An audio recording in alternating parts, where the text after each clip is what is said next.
Herkese merhaba arkadaşlar, kanalıma hoş geldiniz. Yepyeni bir videoyla karşınızdayız. Türkiye'nin ünlü oyuncusu İbrahim Çelikkol'dan yepyeni görüntüler geldi.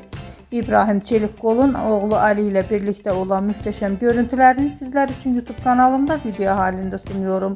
Umarım beğenirsiniz. Arkadaşlar, videomu beğendiyseniz kanalımı izlemeyi ve bildirim butonuna basmayı unutmayın. Şimdilik benden bu kadar olsun. Yeni videomuzda görüşmek üzere. Hoşça kalın.